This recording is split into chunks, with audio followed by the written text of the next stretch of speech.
ดีนาที่มีใจรักในเกมตกปลากีฬาตกปลาทุกท่านนะครับวันนี้พานาเป็นวันหยุดนะครับพานามาตกปลาที่คลองธรรมชาติเช่นเดิมครับวันนี้มาเล่นชิงเหลวนะครับ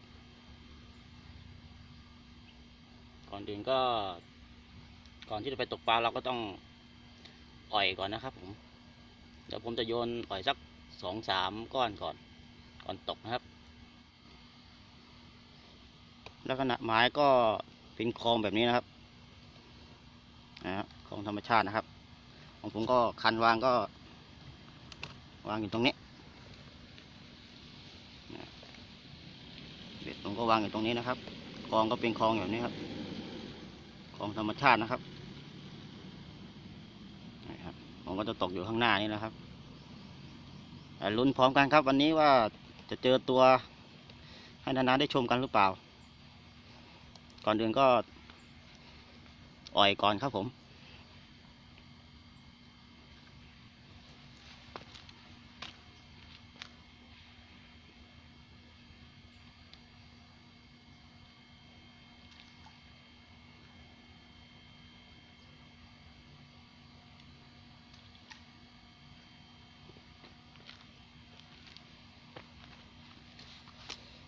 ไปครับลุ้นพร้อมกันครับว่าเจอตัวหรือเปล่า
ครับแต้มแรกนะครับผม มาแล้วนะครับผมตัวค่อนข้างสวยเลยนะครับเด็ดปลาครับ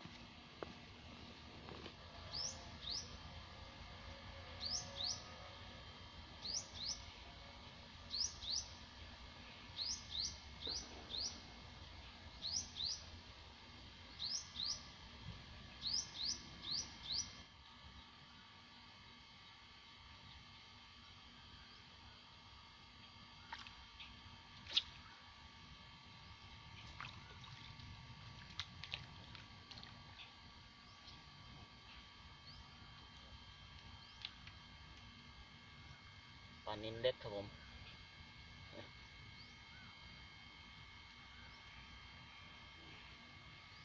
ปล่อยครับ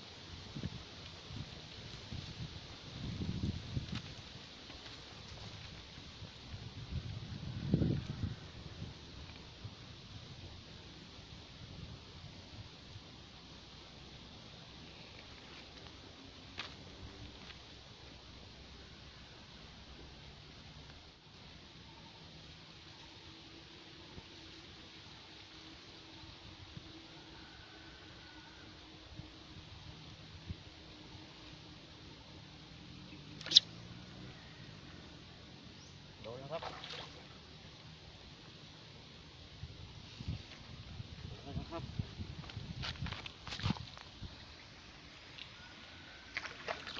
โดนแล้วนะครับนะโดนแล้วนะครับตัวอะไรอะ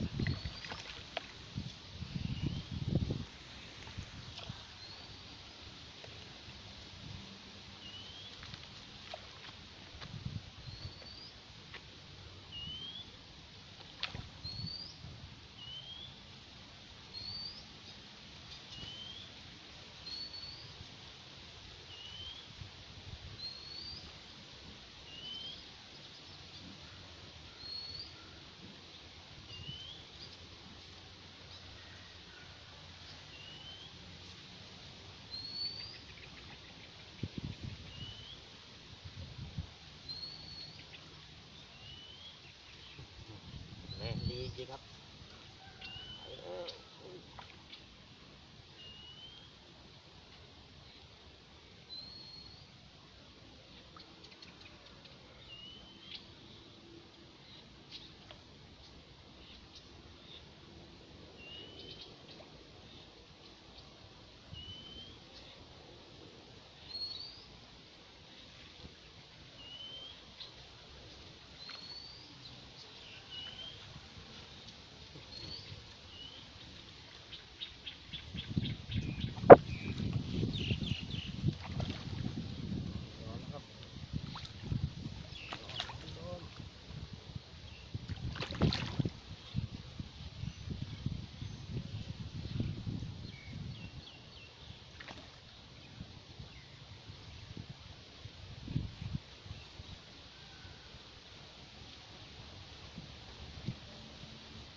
เรียบร้อย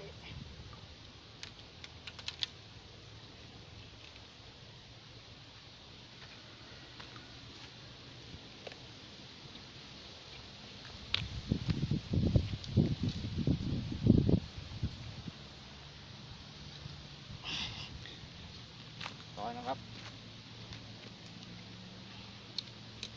เป็นที่ศพนะครับ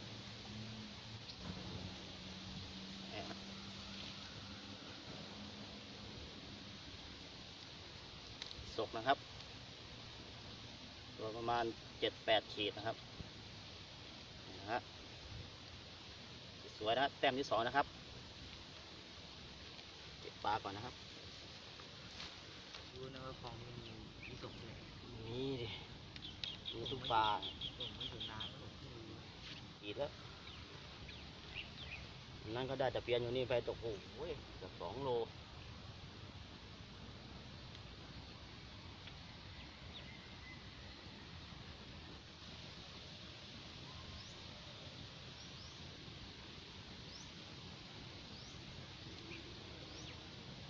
เอาแห้งเลยกินตอนไหนวะเนี่ยหนักเลยกำโดนอันนี้แรงเลย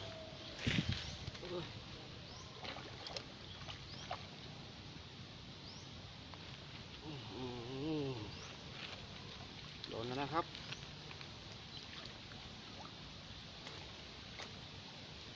ก็อะไรวะนะเผลอไม่ได้เผลอเป็นกลิ่นเลย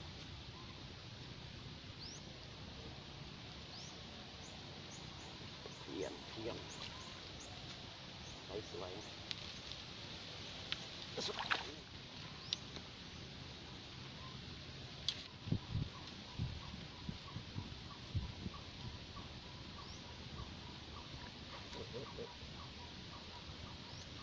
ครับนี่แต้มที่ 3แล้วนะครับผมเปลี่ยนสาย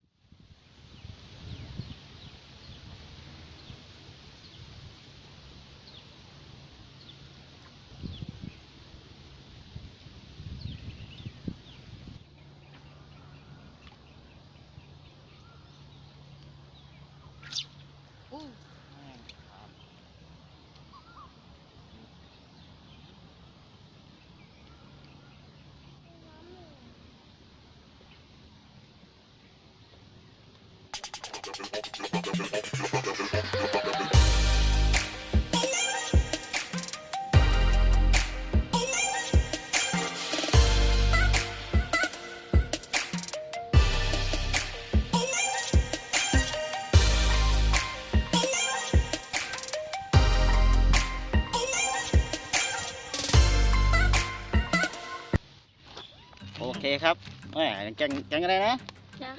แกงอะไรนะ ไม่ใช่หมูแล้วเนี่ย หมาป่า เออ ป้า โอเค วันนี้ก็ได้เวลากลับบ้านแล้วครับนะ ก็มี FC แก๊งหมูป่าขาเดียวมาเป็นเพื่อนอยู่ตรงนี้นะครับผมวันนี้มาดูสรุปผลงานกันครับผมครับเราไปดูผลงานกันครับผมผลงานของวันนี้นะผลงานของเราวันนี้นี่นะครับเทียนใหญ่1นะฮะเทียน2 ตัวหน้าก็